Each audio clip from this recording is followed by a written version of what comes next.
Hello friends, here we are back again.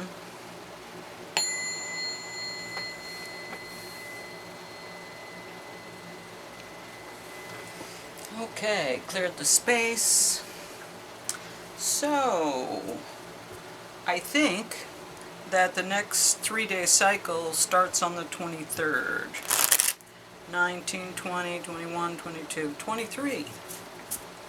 So, we need to find out what we need to know for the 3-day cycle starting on the 23rd. I believe there are some significant astrological things going on, conjunctions with Jupiter. Mars and Jupiter are, I think, conjunct, or was recently. Mercury's in retrograde, so there's that going on. So, things. I release all negative energy. I keep getting this card now. What are they doing? Just pissing me off?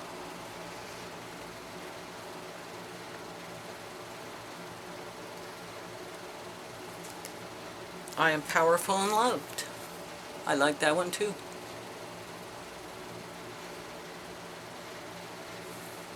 Okay. I did mention that I have some new decks on order and they're coming in. So, we'll have some stuff to look at. One of them is a supernatural deck.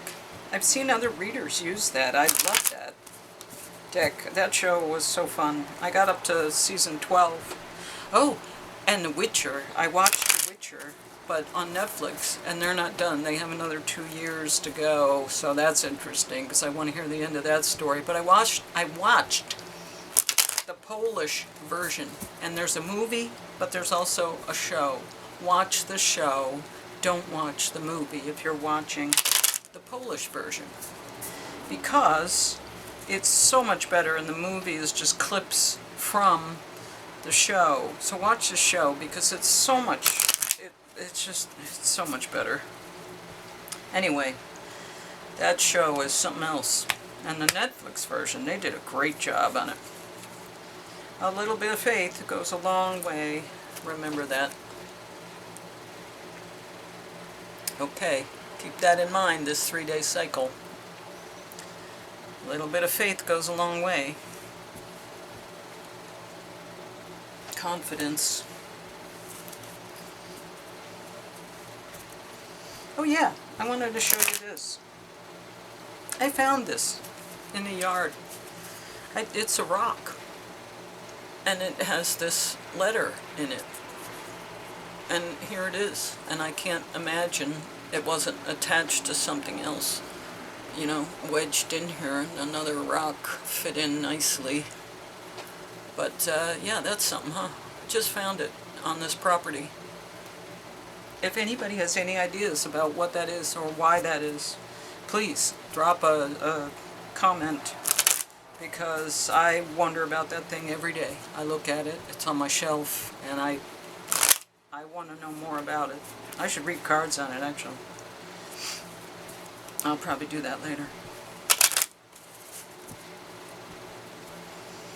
Okay. Sexual energy. Wow, we haven't had that in a while. Boom, boom, boom. Okay.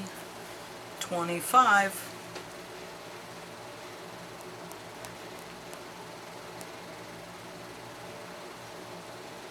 Oh, too far. Okay, here we go.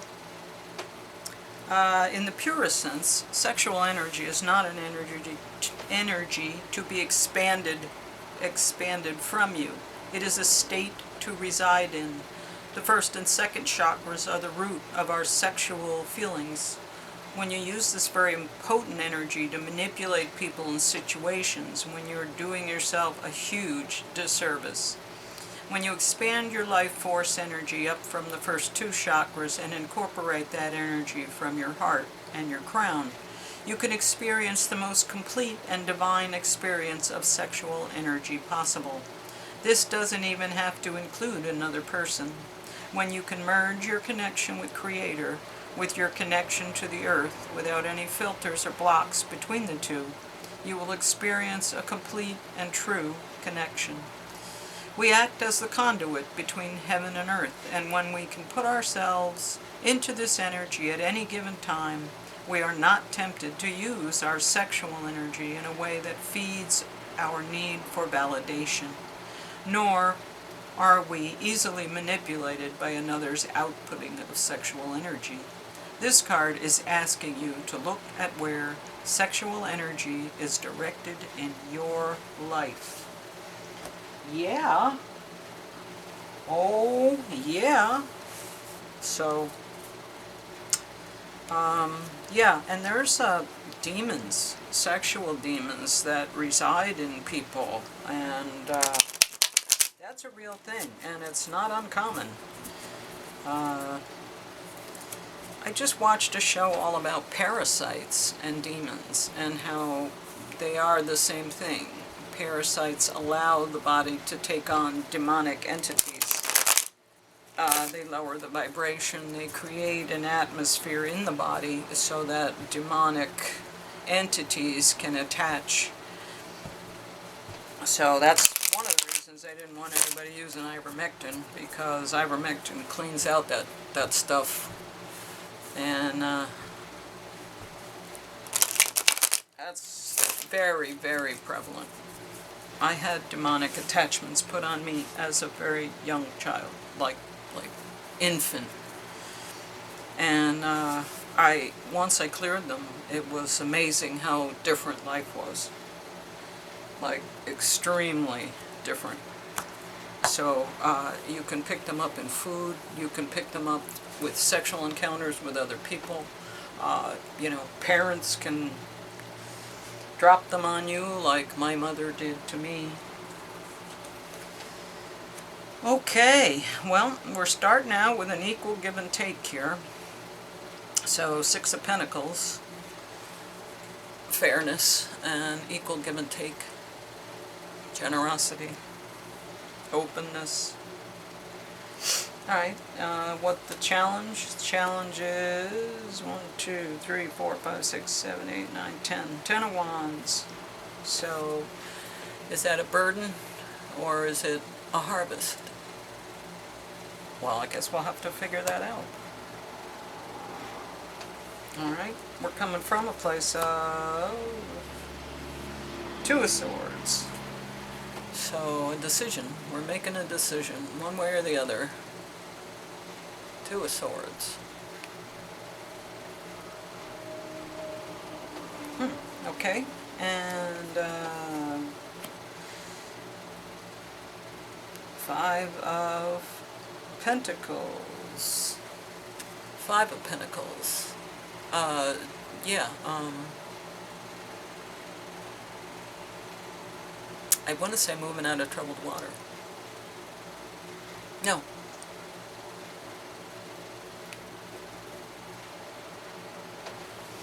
Five of Pentacles.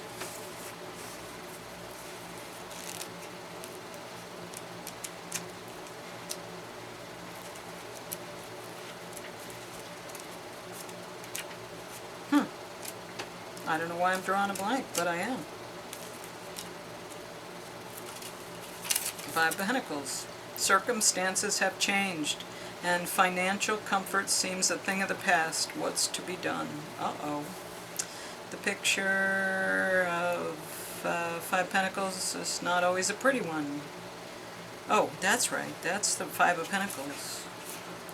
It reminds us of the potential emotional hardship of the outside world, the threat of eating out of trash cans, sleeping in cold garages, and other travails of street cat life. Some interpretations, though, are far cheerier, focusing on the wealth we find in love and companionship.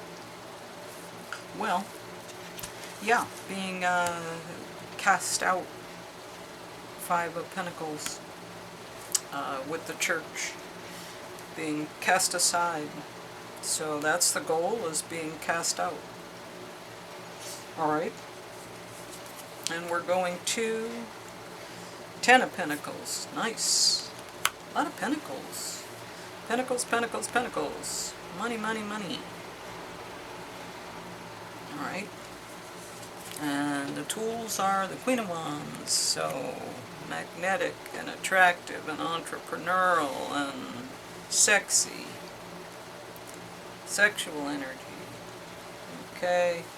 And let's see, we find ourselves as the Three of Cups, celebrating. Three of Cups, celebrating. What are we celebrating? I don't know. King of Swords. So that's the environment. Truth. Understanding. And the hopes and fears are the Page of Swords. So, finding things out, investigating. And where are we going to? The Empress. Nice. Okay, so it seems as though we come from a place of give and take. But we have a burden, either a burden to carry or a harvest to carry. We have a decision to make. We're making a decision. We're being cast away. Oh, we've made a decision, and so therefore we are being cast away. But I think that was part of the decision we made, was we want to make the decision, and then that's the result of the decision, is being cast away. But I think that was part of the decision. Because being cast away allows us to have the Ten of Pentacles here, which is...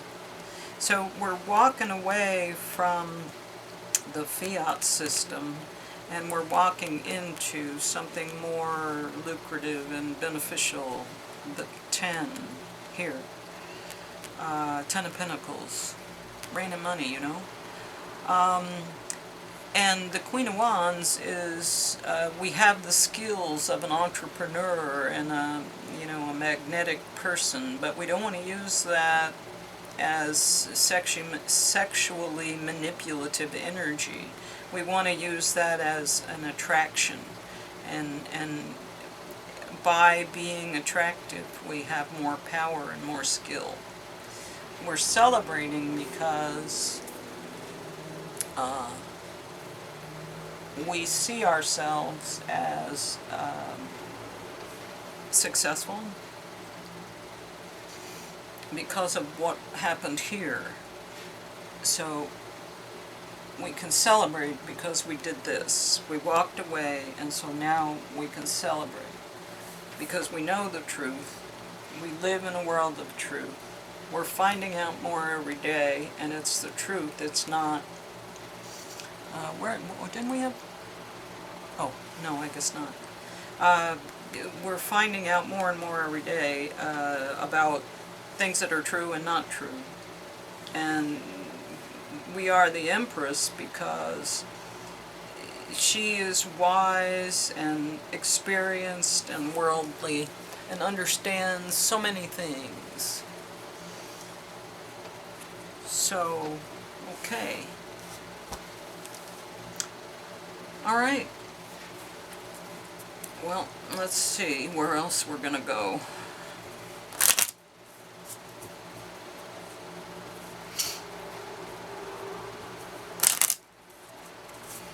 I think this is about choices.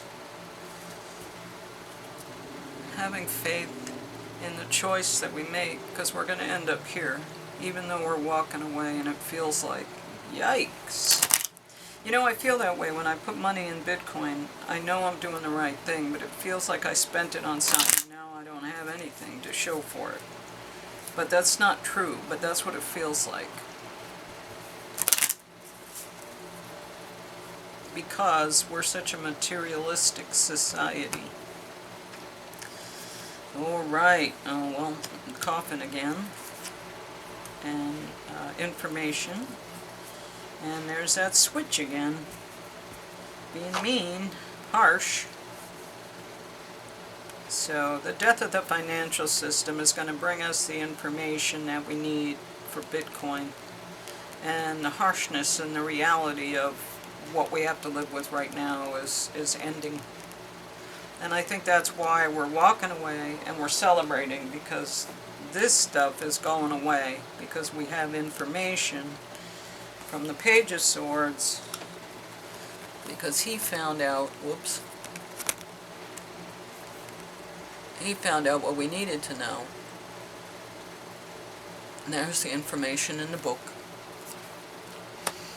To remove ourselves from the harsh realities of life and living.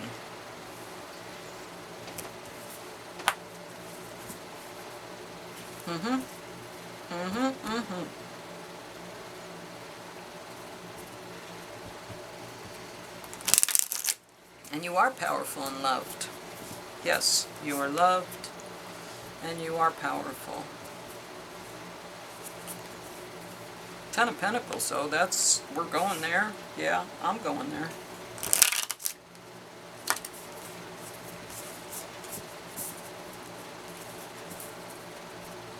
Making a decision.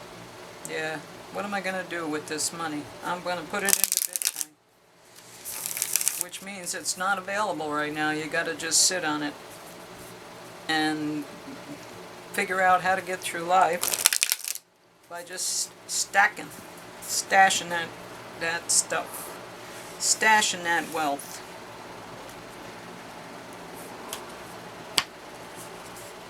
You are good enough. I thought that might come out when I did the reading on myself. You are good enough, Virgo. Okay. Let's read about a full moon in Virgo. You are good enough. It's time to be really honest with yourself and understand what's led you to ask your question. Have you been humble to the point of being self-effacing? Humility is good, but it can go too far, and drawing this card suggests you may be underrating yourself. You don't have to be flash, just quietly certain that you are good enough. At the other end of the scale, you also need to honestly answer this question. Have you been too picky? The full moon in Virgo card needs some truthful answers. What you've given them, it should be easier to see how you got where you are. Your next step should then be more obvious to you. Pay attention to the details. Hard work brings results. Find a balance between the cosmic and the mundane in your daily life. Worrying too much will attract more things to worry about. Have you been overly critical? An apology may be in order. Stop second-guessing yourself. Raise your karma by doing something good for someone else. The full moon in Virgo is a time to declutter your life, your home, and your office. It's time to sort what's good in your life from what's not serving you. It's also the time to clear out your energies via salt baths and meditations, to practice getting more grounded by walking barefoot. No matter when you draw this card, it's a reminder that any time is a good time to start living a healthier life. Make the choice, walk away. Ten of Pentacles. That pretty much sums up the whole reading. This stuff just reinforces this. Anyway, let's see. What else? What else?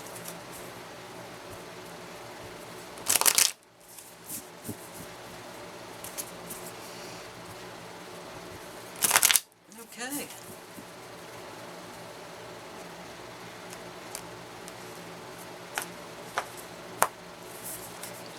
Tiger. Tiger. Tiger. Are you feeling like a tiger? Tiger. Okie dokie. Let's see. Tiger. Fire, fire, fire. Fire, fire.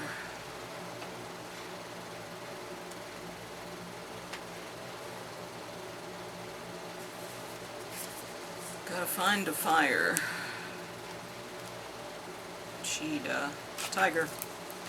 Lunar force. Ease and darkness. Feminine energy. The tiger hunts at night, at one with the silence, fearing nothing. This card reminds us to take in the wild darkness, to allow the lunar forces to soothe and heal our spirits. Sensuality, receptivity, and devotion are all heightened in the midnight hour, and the tiger takes advantage of these boons. Spend some time in silence this evening, drinking in the potent calm. There is nothing to fear in the stillness except the awakening of your own power, passionate, strong, and sensual. Awakening of your own power. I think that's what's going on here. I think that we are awakening by making choices. We are awakening our own power. That's something to celebrate. Okay, well, there it is. There's the reading. Right on time. All right, well, thank you. Like, share, subscribe. Thank you, 55. And hit the notification bell, if you will, so that when my readings go up, and I'm going to be putting bonus readings out too, so I'm not just doing one a day. I'm going to do some bonuses when I get called to. I usually put a lot of stuff like in the queue, and then it just goes up and I share it. But I think I'm going to just do other readings and just layer them in somewhere. Maybe put them in at noon or something. Anyway. There's confirmation. Thank you. I'll see you tomorrow.